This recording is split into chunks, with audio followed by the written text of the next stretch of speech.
Mes prunelles roulèrent à nouveau dans leurs orbites, retrouvant leur place originelle, et je fus aussitôt enfin rendu à moi-même. Je restais toutefois légèrement incrédule quant à ce que je venais de voir. Je venais d'être le témoin auditif indirect du récit inédit de la création du monde, ainsi qu'un aperçu de la nature profonde de notre univers. J'en étais à la fois heureux et terrifié, car si j'étais capable d'être au courant de telles informations, je pourrais très bien devenir un être très embarrassant auprès de certaines personnes désireuses de préserver leurs secrets. En parlant d'embarras, je contemplais les rouleaux de parchemin, autrefois des textes de loi, addendums ou des contrats commerciaux, traînant à mes pieds, souillés de mes notes sténographiques automatiques. Je me souvenais d'avoir dans ma transe violemment arraché une plume poisseuse d'encre des mains de Sonia. Je levai les yeux et mon regard croisa celui de la matrone. Heureusement, elle ne semblait pas en colère après moi. Pour ma part, j'étais un peu honteux d'avoir été épié durant ma transe, acte que je jugeais très intime. J'avais la légère impression d'avoir été surpris en pleine masturbation. J'espérais également que la matrone serait seule à mon réveil, afin que je puisse lui parler des complots sourdissants contre elle. Mais je devais remettre ces conversations car je remarquais qu'à ses côtés se tenait un homme à l'air sévère et au maintien militaire. « Voyez-vous, Commodore Baldwin, je crois qu'il revient à lui, » fit matrone Sonia d'un ton neutre à son invité. Je pris conscience qu'il devait s'être passé plus d'une heure depuis le début de mon gribouillage intempestif. Matrone, je suis désolé pour je crains d'avoir gâché. Elle me tapota l'épaule d'une de ses douces mains pour me rassurer. C'est pas grave, Ferro. Les contrats, ça se resigne. Et puis ça me permettra d'avoir une excuse pour les relire, car le contenu de certains petits caractères me paraissait douteux.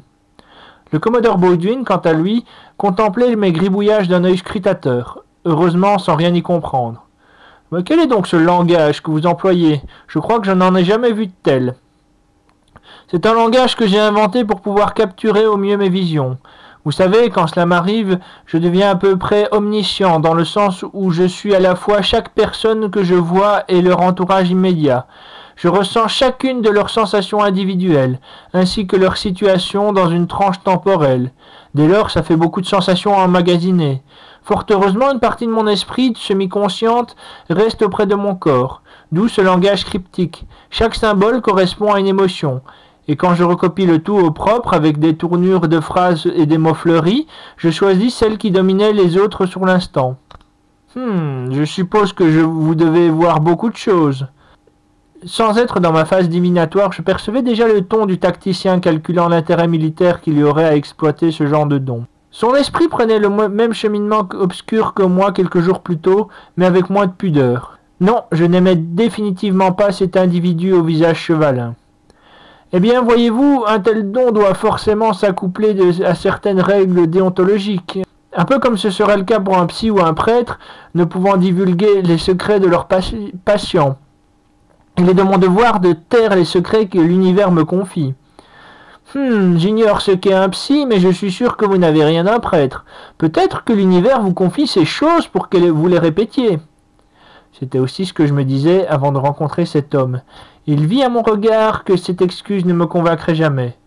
Bien, oubliez votre don. Il y a ce langage imaginaire, c'est tout à fait brillant. Vous pourriez coder des messages ou les décrypter. J'imaginais déjà des écoles d'espions formées à comprendre mon langage et un nouveau frisson me parcourut. Ce prétexte était là un moyen détourné pour que je lui apprenne à lire mes écrits secrets.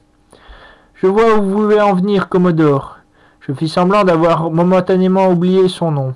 Baldwin, c'est ça? Mais je me refuse à faire un quelconque usage militaire de mes capacités, ni de les apprendre à quiconque. Il se rembrunit et se tourna vexé par ce manque de coopération vers matrone Sonia, qui était repartie se servir un verre de vin. Bon, revenons à nos affaires, matrone, si vous le voulez bien. Ce garçon semblait prometteur, mais il est trop égoïste et nous est au final que de très peu d'utilité.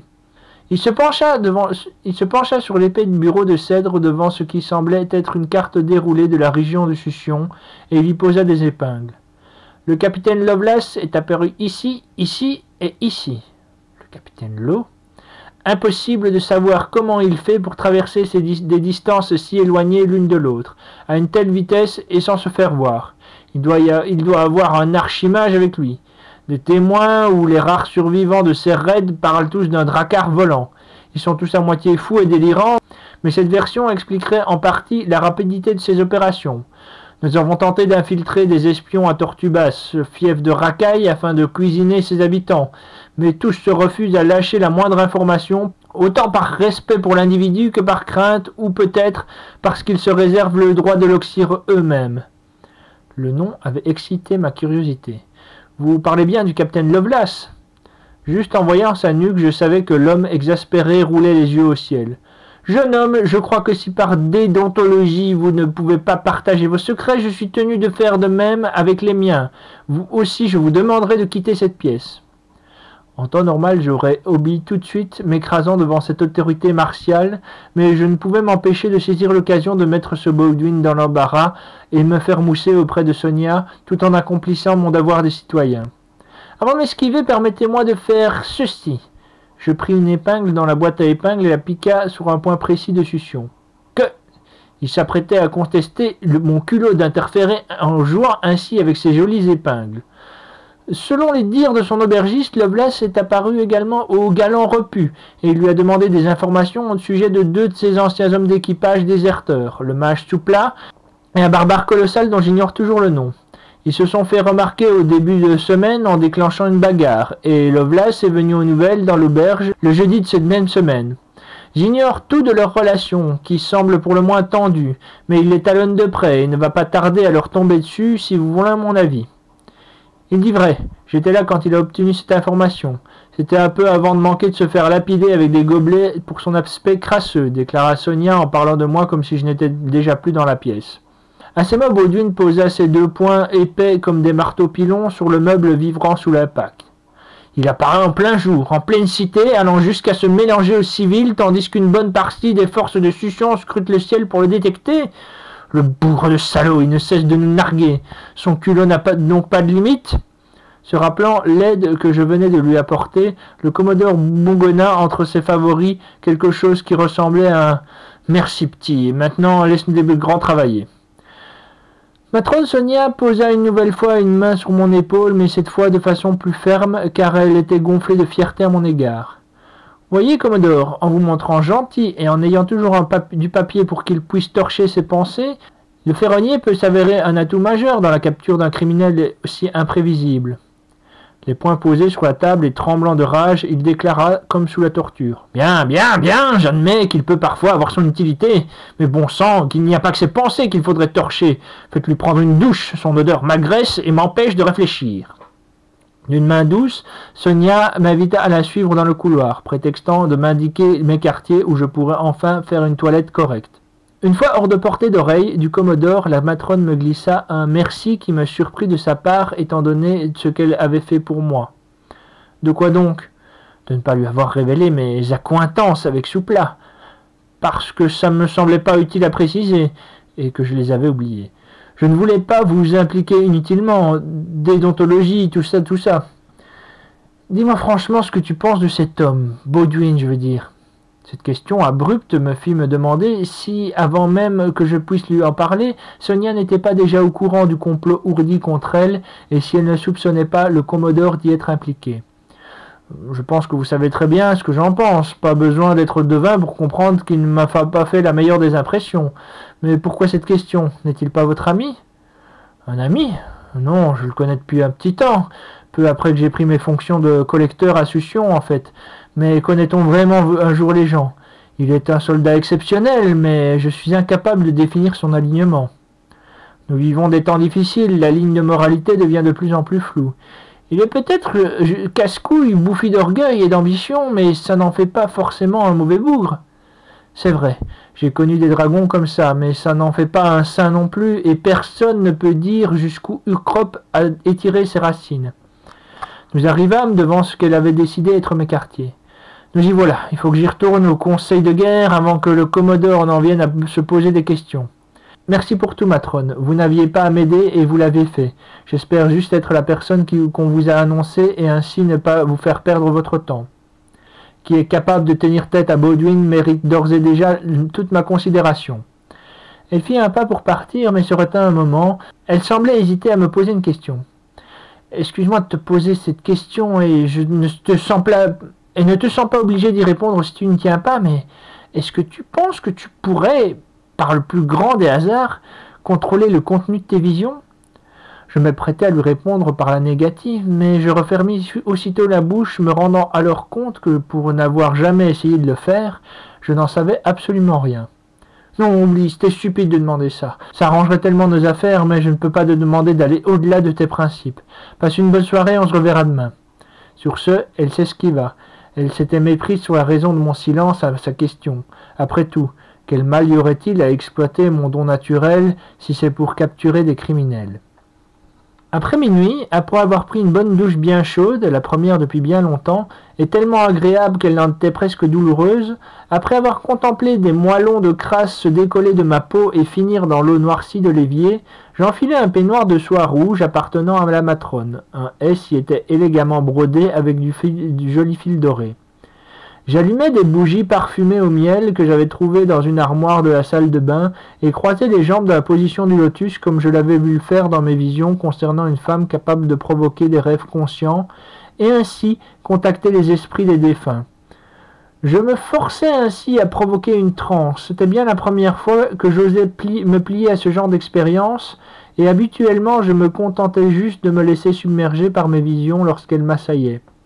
En vérité, il y en avait tant et tant que je n'avais encore jamais éprouvé le désir de choisir moi-même celle que je voulais contempler. La suggestion presque anodine que m'avait fait matrone Sonia, au moment de se quitter la veille, avait fait son petit bonhomme de chemin dans ma tête, au point de devenir une véritable obsession. Je devais clairement définir les limites de mon pouvoir d'omniscience. Je choisis alors de me concentrer cette fois pour une première expérience de vision guidée sur un seul personnage, le capitaine Lovelace. En effet, il était le seul acteur à être absent du fil des destinées que tissaient mes rêves dans la saga de Paradigme. Aussitôt que la fameuse transe me tomba dessus, secouant mes prunelles comme les panneaux d'un bandit manchot de casino, je sentis l'univers se retourner comme un gant pour finir par se retrouver derrière des orbites qui n'étaient plus les miennes. Je sentis mes cheveux crasseux et collés se tirer vers l'arrière face au vent déchaîné de l'orage auquel nous faisions face. Autour de moi s'agitaient des squelettes encore mobiles, carguant des voiles arachnéennes, face à une nature déchaînée, tandis que je me maintenais droit sur le pont, les bras croisés et les pieds bien plantés dans le sol. J'avais une jambe de bois pour la première fois de ma vie, drôle de sensation. J'avais l'assurance que l'équipage savait ce qu'il avait à faire. Étrangement, je n'avais pas peur de ces créatures d'outre-tombe. Leur présence me semblait presque naturelle. De fait, le capitaine Lovelace ne savait plus où, quand ni comment il avait recruté son docile équipage de morts-vivants. Il ne se souvenait pas d'ailleurs d'avoir fait autre chose de sa vie que d'écumer les mers et les cieux sans fond de Paradigme sur son drakkar volant à la recherche de la grandiose Avalon. Il se souvenait malgré tout avoir eu un jour 2 matelots d'apparence vaguement humaine qui, las de subir la passion dévorante du capitaine pour sa quête de l'impossible, s'était embarqué un soir dans la dernière chaloupe remplie de son butin, l'abandonnant ainsi, bien avant qu'il réunisse son équipage de damnés. L'ambition et la haine envers ces 2 déserteurs étaient les seuls sentiments qui traversaient sa tête bourdonnante. Derrière moi se tenait un cadavre cognant sa main osseuse sur son crâne décharné en une parodie de salut militaire. Il bougeait la mâchoire de droite à gauche sans qu'aucun son ne sorte de sa bouche, et je savais d'instinct qu'il me demandait si nous devions garder le cap. Ma voix résonnait comme un coup de canon à travers la tempête. Oui, nous traversons le col du Berger en même temps que ce typhon. Ainsi cet abruti de Commodore Baldwin et ses hommes ne nous verront pas arriver. Maintenant, excusez-moi, j'ai un léger mal de tête, je vais aller me reposer un peu dans ma cabine, qu'on ne me dérange sous aucun prétexte. Traînant sa jambe de bois sur un sol glissant de pluie du vaisseau fantomatique, le capitaine descendit jusqu'à ses luxueux quartiers. Étant les seuls à ne pas avoir été dégradés par le temps ou envahis de loturies calcifiées, eux seuls étaient habitables par un être encore vivant. Son bureau était massif et parcourut de nombreuses cartes maritimes des principaux océans connus de Paradigme. Le capitaine s'assit à sa table et extirpa une bonne bouteille de vin du double fond de son tiroir et s'en versa inexplicablement 2 coupes. Il sortit une montre à gousset de sa redingote et inspecta l'heure quand, dans un flash, une forme fantomatique jaune fluo qui ne m'était pas inconnue fit son apparition dans la cabine. « Pile à l'heure, vous êtes vraiment du genre ponctuel, Valcar !» La silhouette jaune fluo aux petits yeux noirs jeta un regard rapide à la coupe de vin que lui avait gentiment préparée Lovelace et eut un sourire sarcastique. la ponctualité et la politesse des rois, ce que j'ai été il y a longtemps. Valcar, le sinistre individu, entreaperçu dans ma vision souterraine, jeta un coup d'œil à la bouteille que Lovelace avait débouchée. Cuvée d'Aignol, si je ne m'abuse. J'apprécie l'intention et je crains que mon corps astral n'ait pas de gosier à remplir. Tu n'espérais tout de même pas que j'allais me déplacer en personne juste pour te parler. Lovelace eut un petit pincement de se voir considéré en quantité si négligeable. Tu es là pour me convaincre de me joindre à ta petite guéguerre, non? J'espérais un peu plus d'effort et de diplomatie de ta part. On n'attire pas des mouches avec du vinaigre. Préférerais-tu que je te mente? J'ai envoyé la brouillasse chercher tous les êtres maléfiques de paradigme. Seulement elle a ses limites et ne peut atteindre les créatures qui volent sans jamais se poser, ce qui fait de toi quelqu'un d'extrêmement dur à joindre. Vu le nombre de gens qui veulent ma peau, c'est plutôt une bonne chose. Mais Lovelace. La silhouette fantomatique et lévitante se glissa jusqu'à une fenêtre et, les mains dans le dos, contempla le ciel ombrageux et en colère. Ton côté cavalier solitaire est ce qui me plaît, et en même temps ce qui m'irrite le plus chez toi. J'ai déjà mis dans ma poche les mycozoïdes et les nains du regard. Cela dit, leur manque de caractère m'ennuie franchement. C'est pourquoi j'ai placé tant d'espoir en toi. Tu pourrais t'avérer divertissant et qualifié de surcroît. Et le fait que tu sois si mobile avec ton dracard volant est un atout majeur dans l'expansion des racines d'Urkrop. Je suis flatté de ton intérêt, Valou, mais je n'aime pas avoir à rendre des comptes à quelqu'un, c'est contre ma nature. Ce n'est pas ce que me dit ton dernier casse où tu te serais allié à... Mais d'un autre côté, si tu as accepté de te déplacer en vrai pour me convaincre, je pourrais peut-être éventuellement reconsidérer la question. J'espérais que tu me dirais ça. Un clonk retentit, puis une secousse, un trou d'air renversant la coupe de vin inutilisée de Valcar sur les précieuses cartes maritimes. Sacrebleu, que font ces stupides macabées sur le pont? Le capitaine sortit en trompe de sa cabine pour constater que le gouvernail tournait à vide et que la grand-voile n'avait plus d'amarre. Ces matelots zombies, eux, étaient immobiles comme en attente de nouveaux ordres. La version holographique de Valcar, n'ayant pas à emprunter les escaliers pour monter sur le pont, surgit d'à travers le plancher en bâillant d'ennui. Tu as l'air d'avoir oublié qu'on t'a prêté cet équipage et que c'est uniquement par la grâce d'Urkrop que ces hommes se maintiennent sous tes ordres. Si tu tiens tant que ça à ta liberté, on peut te laisser le choisir de piloter ton dracard tout seul. Seulement, nous sommes en plein grain et à quelques 3000 mètres du sol. Ce n'est pas le moment idéal pour s'émanciper, tu ne crois pas? Lovelace eut un moment de désespoir avant de se rendre compte qu'il n'avait aucune issue que de négocier avec Valcar. Bien, j'accepte ton offre, mais rends-moi le contrôle de mon foutu équipage. D'un simple claquement de doigts de Valcar, les matelots trépassés, temporairement immobilisés, se remirent en mouvement, reprenant leurs fonctions avec frénésie, remettant presque aussitôt le dracard dans un semblant d'équilibre. Eh bien, maintenant que j'ai ton accord, il ne me reste qu'un détail à régler avant de te laisser à tes pillages.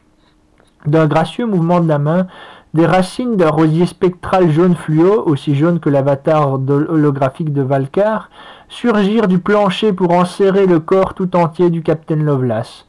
Celui-ci se trouvait soudain entravé physiquement par ce qui semblait d'abord une illusion. Puis, les racines se resserrèrent sur lui jusqu'à pénétrer sa peau, s'infiltrant jusque dans sa bouche pour l'empêcher de crier. Bien décidé à ne pas partager sa souffrance, j'assistais à la scène par le biais d'un de ces hommes de pont occupés à tirer les cordages malmenés par le vent. J'en avais choisi un ayant encore des globes oculaires. Une fois la corruption fluorescente terminée, le capitaine s'écroula sur le pont, terrassé de douleur.